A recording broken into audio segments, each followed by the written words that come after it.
You know the last thing you should do? Get financial advice from people that have nothing to do with finance. I think you're going to learn exactly why as Dave Ramsey demolishes TikTok finance gurus while surprisingly even taking Steve Harvey to task in the process. Just take a look at this selection of clips because they're perfect for me to show you and take you a layer deeper for why it's so potentially damaging. Keep in mind this is not financial advice, but I think it's really interesting as a thought exercise, so subscribe to the channel and watch this before we dive into it. I feel like we definitely need a 2-bedroom, but I think we should think about buying for first place. Only because I'm prepared for it financially, so. I mean, yeah, but we need to sit down and look at our finances though, because I don't do that at all really, which is kind of probably not smart. I mean, do you spend a lot on going out and No. clothes or things like that? Where I spend my money is on food. How much? Oh my God, over probably $2,000 A month? Okay, Shane, we can't do that anymore. We need to be really aligned on numbers and what are our financial milestones and how much do we want in our 401k. I don't really believe in 401ks. What? I don't believe in 401ks. What do you mean you don't believe in it? I take risks a lot with that kind of stuff. So I guess that's where we are a little different. I take taking risks. We can't just live a normal life where we just buy a house and put money in our 401ks. We can't live a normal life and just buy a house and put money in our 401k. We're airing this to 20 million people on our show. Why? To ascribe, when someone's making that argument, I like to ascribe 25 years more emotional maturity to that person than that guy has. That guy's 4 years old. I mean, he's just, I spend $2,000 on food and I don't believe in saving money. I'm just going to get, he's really not a bright young man. But, well, Shane, I mean, not in the financial space and maybe not the romantic space either. Anyways, I saw it and I thought, I was just thinking of her dad. Her dad is watching this going, well, oh they didn't get God. married. They got to the altar and she said you, no. Jesus. She said no. So probably for a lot of reasons, but it's yeah. But anyways, I saw that and I thought, man, that's. So here's the thing. There's a couple things. We talk about this in Building Wealth that drive people to get rich quick. Okay. One is fear and one is greed. Yes. Okay. And in Shane's case, it's, I think it probably falls in, I'm guessing here, but it sounds like it falls in the greed bucket. Right, yeah. Because he wants something for nothing. Yes. He doesn't want to pay a price to win. No discipline seems pleasant at the time, but it yields a harvest of righteousness. You live like no one else. Later, you get to live and give like no one else. Children do what feels good. Adults devise a plan and follow it. One definition of maturity is learning to delay pleasure. And that's why my brain is melting down watching this good-looking young man who has the emotional maturity of a 4-year-old. Now, you may think this is somewhat of an outlier, but you'd be surprised how many young Americans are starting to second-guess the traditional path from working life to retirement that have worked for millions in the past. A study reported by Bloomberg a few years ago revealed that over 2/3 of young Americans aren't actively putting money toward a traditional retirement account like a 401k. And while that's partly driven by skepticism or ignorance, there's also one more reason. It's that rising living costs, student loans, credit card debt, and mortgages have forced them to prioritize more immediate payments rather than putting an important chunk of the money aside for retirement many decades later. Maybe Shane here falls into the former camp since he's perfectly okay with splurging $2,000 a month on eating out. And by the way, perhaps it's a natural progression that young people will try to explore paths beyond what was laid out in front of them, but I feel like it's a world that is so chronically online and it can be taken into overdrive to an unhealthy extreme. The truth is, to be an exception to the norm, you have to be exceptional yourself. It takes a person with intelligence, work ethic, and entrepreneurship much greater than the average person to be able to break the traditional path and carve out a new one. And maybe that can make you rich quicker while also forging you into a better person along the way. But most people aren't capable of that yet, especially not in a world where it has almost become fashionable to deride the existing systems and norms before being left with no better alternative. Paying off debt, getting a better retirement plan, and being responsible with your savings and spending is part of that existing norm. And it's for someone like Shane to think twice about whether they can really come with something better for themselves. Give me a milestone people achieve they can be proud of. Well, one day, I would like to have no debt. Yes.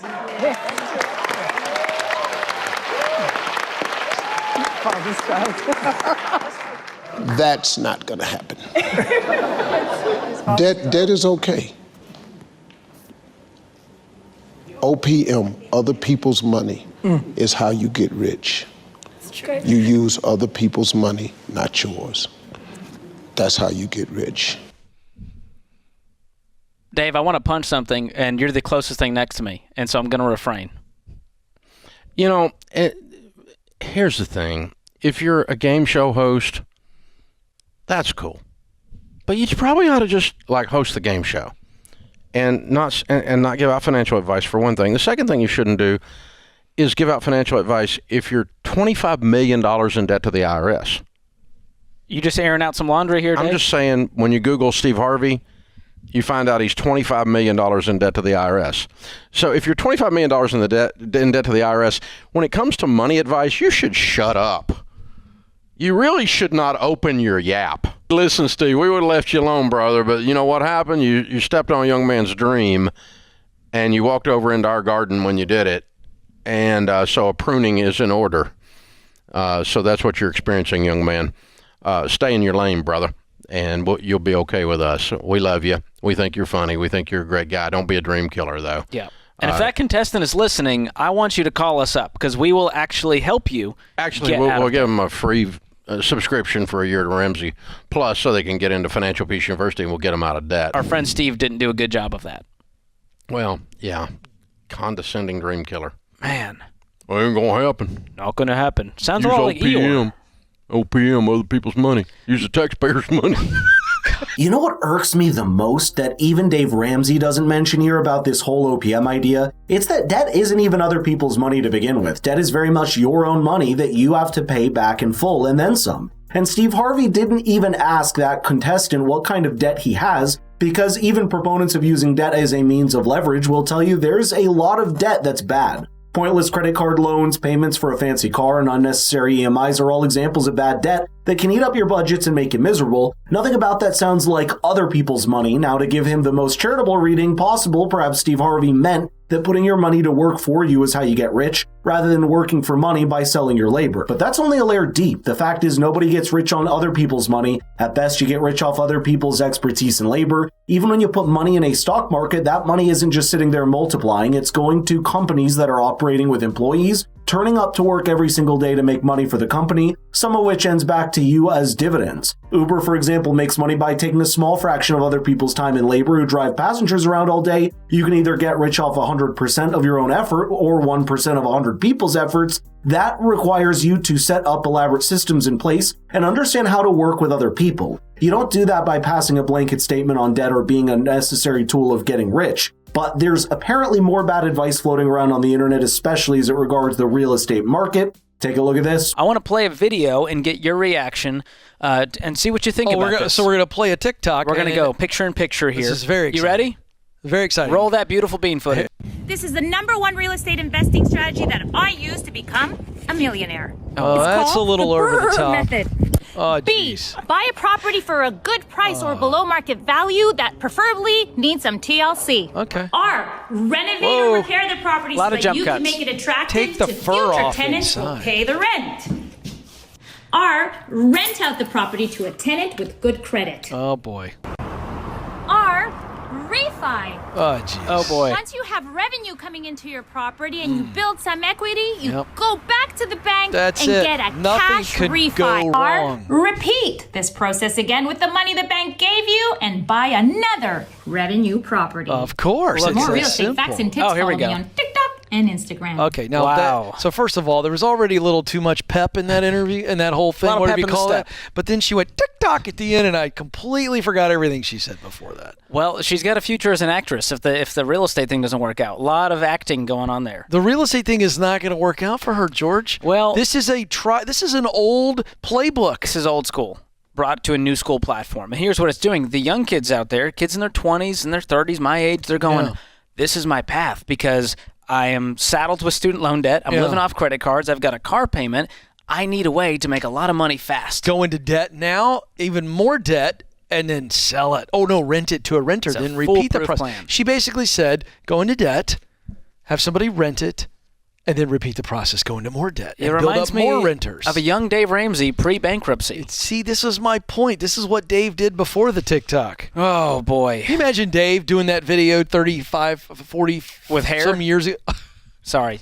We'll talk about the advice here. So our plan, as you know, if you've listened to the show for 10 seconds, is to become debt-free and stay debt-free. Because we have found, based on lots of in-depth research with our millionaire study, based on 10 million people following our plan, that the best path to financial success, to building wealth, is to become debt-free and stay debt-free, including your mortgage. So what this advice is saying, which is diametrically opposed, in case you're wondering, is saying that you need to maximize every possible dollar of bank debt you can get access to.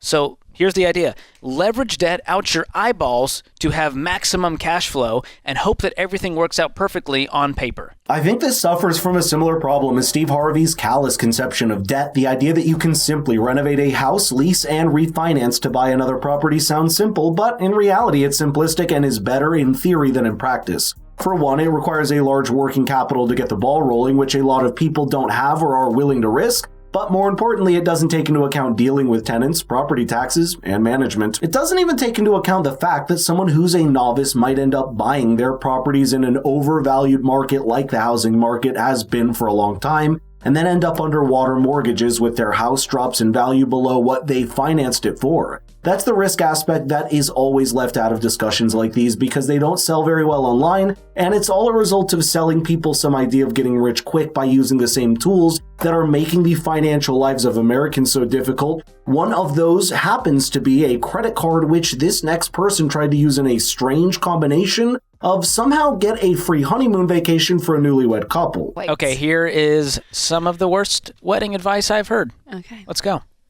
So I wanted to share with you the best wedding advice of all time. The second that you get engaged, open a credit card. Now, I know what you're going to say. I already have a credit card. I don't care. Get a new one. Of course. Get one that's running a promotion. But what you're going to do is you're going to put every single wedding expense you ever have on that card. Even if the vendor charges like a 2% credit card fee, pay the fee.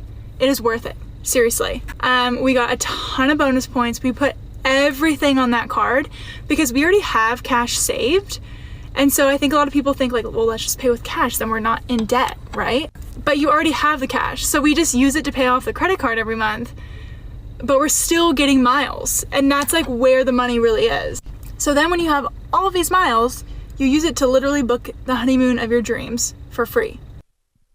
Okay. Oh, there's so much there to unpack, Rachel. We could sit here all day. I know, but it's the mindset. That is so... It's a mindset. That's a good point. That's so normal. This is the normal cultural... Most people listening and watching go, I don't get it. What was wrong with that advice? That's true. Yep. Yeah, use the points. Go on the free vacation. It'll all work out. It's all going to work out. Even if you have the cash. It's going to be okay. That was the wildest part. They've got the cash to do it, apparently. And she says, even though you have the cash, put it on the card. Here's the thing. This is tried and true. It's always been true because there's been study after study after study that when you choose to spend someone else's money, naturally you are going to spend more because there is not an emotional connection to the money you're spending. So as you're planning this wedding and putting everything on the credit card, you're like, well, yeah, let's do that. Or that dress, it's like $800 more. It'll be fine because we're going to get the points. That's and we're gonna, future Rachel's problem. You start to justify, you really do, these transactions and the expenses and doing a little bit more is actually better. I'd rather spend more because I'm going to get the airline miles on the back end, so it's going to be fine. I can't believe people actually fall for this idea of miles on things like credit cards and airlines. Nothing those companies give you is ever free, because all of those benefits barely scrape off the massive profits they make off of you as someone that stays loyal to their brand because they want those points and miles. Moreover, none of this is broad advice because there are an estimated 2 million weddings in the United States every year. Imagine this method of a free honeymoon scaling up to millions of couples, and you've got a massive number of people on the hamster wheel of consumerism and debt with those credit card companies right at the start of their married life. That's why it's important to think many layers deep about ideas that sound so harmless on the surface. And let me know in the comments what you thought about these segments, because it's a revelation to see just how much bad advice there is floating around online and how people today need to smarten up in their financial lives more than they ever have.